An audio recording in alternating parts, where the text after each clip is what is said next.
After you step slide, you're going to break with the right. And as you break with the right, you're going to do this. Okay? You take a short step slide, short distance, and you come in and the hands are going to come right here like this. This one high. This one high. This one here. We first learned that, it was told that was a block. You're blocking, blocking. But then Danny Pye said, that move's meant to kill people. He said, I only say blocking in class. I said, yeah, okay. That would kill him. So what I want you to do is get up, slide in, and if you do this correctly when you go forward, if you've been in the stances, this happens to the foot as you go forward. The right foot, I'm going to do a little, that splashes water on it. So if I understand that, you have that in my stance thing. So you close, you start, and both hands travel up. Keep the hands there. This one's a long one. He wishes. This one's a short one. And the elbows are down. Your elbows are too out. Elbows got to be braked in here. Break down a little bit. Break down the elbows a little bit. You want to be inside. There you go. Got it? Back. Let's do it again. And when you break loose with that, I want you to just break in and key off. And just throw them both in that position. Ready? Hey! Good. Come back. That moves actually in. Not up. Let's do it again. Hey! Go back. Then we'll do it one more time. Hey! Got it. Go back. What he told me when he took me in the office, and he didn't say trickle warmer and give it a number. He said this reverse hand is going up, and it's going to come under that eye socket, under the bone. He told me. He didn't tell me anything about breaking off the bone. We're going back in the 1960s. But he told me that.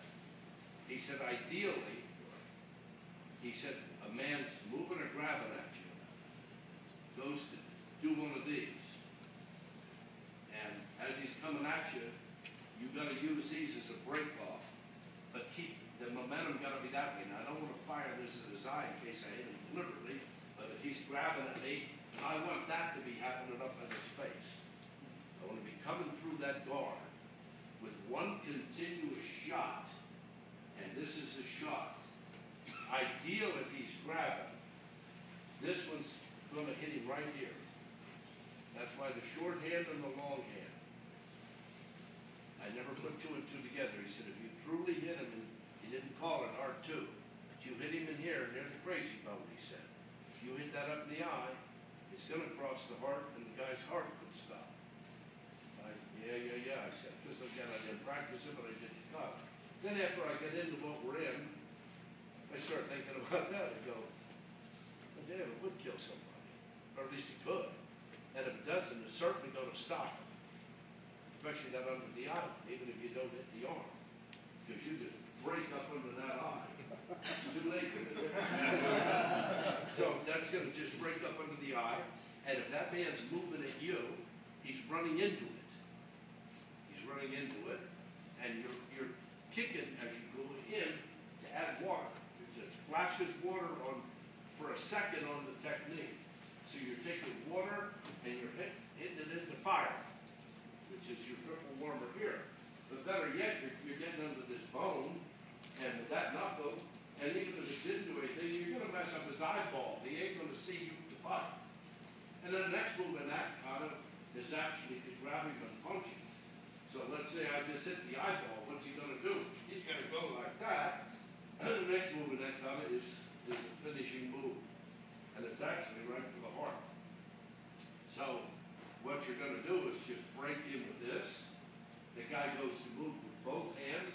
Ideally, this one's to punch anywhere in the heart meridian, anywhere in here. You have pericardium and everything in there. You ones can't miss. You're gonna get a fire lit up with the shorthand. All the way up through here, but ideally, if that arm is this way, he's set to be punched right near the brace bone with the shorthand. So as he breaks in, you would want to punch, but both of them, sorry. And if you're paying attention, you almost would die for that, because it would take you, that would do it, wouldn't it? Yeah, it won't. So he was breaking at me, and I just broke at him and hit the heart at the same time.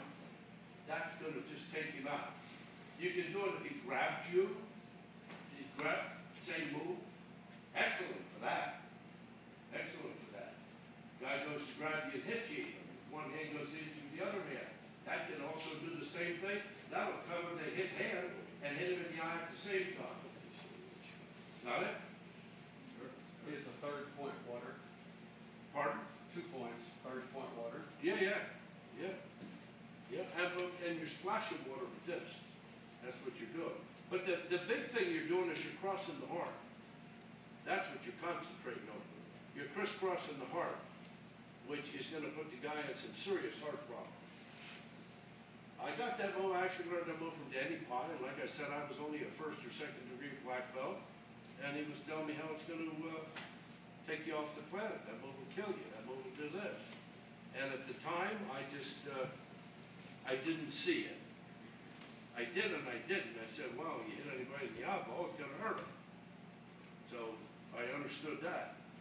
And you mess up the vision. Danny Pye's theory was always to stop the person from seeing and breathing. If you can't see, you can't fight. If you can't breathe, you can't fight. That was Danny Pye's philosophy. I got that right from day one with him. You just even flick the eyeballs. Anything, just a quick flick with 2 fingers. The guy hit him in the eye, the fight's over. Had a man attack me right here in Frackville, Pennsylvania, at a martial arts tournament. And the guy come up to me and a whole bunch of his students at a tournament because I was breaking up a fight between 2 black belts, and I broke it up a little rough. If you 2 were going to fight, I'm the referee. I'm not going to be real nice separating you 2 because I don't want hit. So I usually just grabbed one by his throat and kicked the other one away. And that was my routine. I'd hook your throat, because that was another Danny Pye move. We did a lot of claw into the throat, and you know hitting the throat this way stops the fight. He can't breathe. He can't fight. And I would just grab you by the throat for this guy. You're going like this, and I'd just take a foot and kick that guy away from you.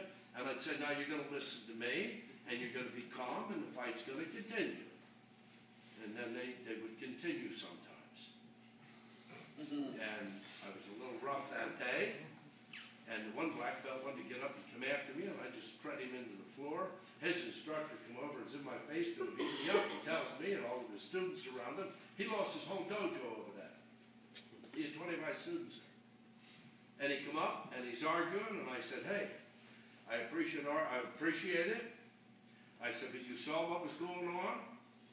And I said, that doesn't happen when I'm refereeing. He's shooting off his leg. All of a sudden, he wails a punch at me, and at first I thought he was kidding.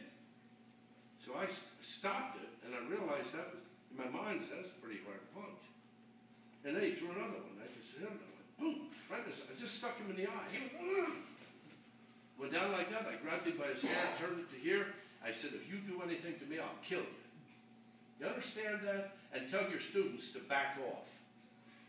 And they all backed up. And they all left the tournament. That's a pretty honest to God story. The man's name was Manny Agrella, if you ever heard that name. Yeah. I don't want to say his name, but that's his name. He lost his dojo